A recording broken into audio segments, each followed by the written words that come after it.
আজকে আলাপ করলেন, এটার প্রেক্ষিতে আপনারা কোনো সময়সীমা বেঁধে দিয়েছেন কিনা এবং আপনারা এই সংস্কারের পরে নির্বাচন চাচ্ছেন? সংস্কারের পরে সবাই নির্বাচন চায়, আমরা শুধু না।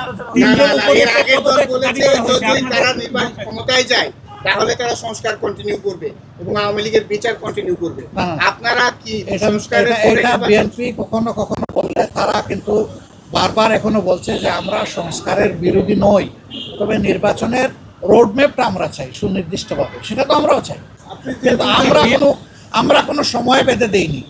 আমরা কমফোর্টেবল দুইটা টাইম আপনাদের মাধ্যমে এই জাতিকে জানিয়েছি। যদি সংস্কার শেষ হয়ে যায় তাহলে ফেব্রুয়ারির মধ্যভাগে এটা হতে পারে, আর যদি সংস্কারের ভিতরে শেষ না হয় আরেকটু সময় লাগে, এরপরেই যেহেতু রোজা শুরু হয়ে যাবে, রোজার পর হতে হবে, তারপরে এটাকে টেনে লম্বা করলে কোনো সুষ্ঠু নির্বাচন করা সম্ভব হবে না।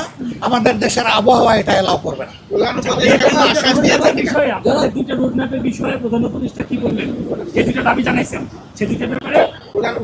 তিনি গভীর মনোযোগ সহকারে শুনেছেন এবং আমাদের এটা আস্থা হয়েছে যে তিনি বিষয়টাকে ইতিবাচকভাবে নিয়েছেন।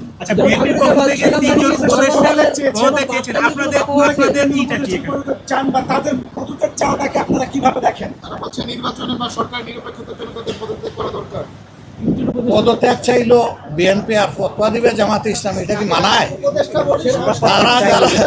তারা যারা পদত্যাগ চেয়েছেন এই ব্যাপারে তারাই ব্যাখ্যা ভালো দেবে।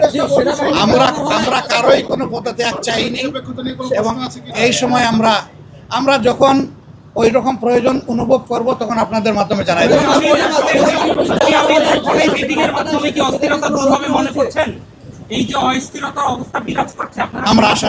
আমরা আশাবাদী পুরাটাই দূর হবে ইনশাল্লাহ।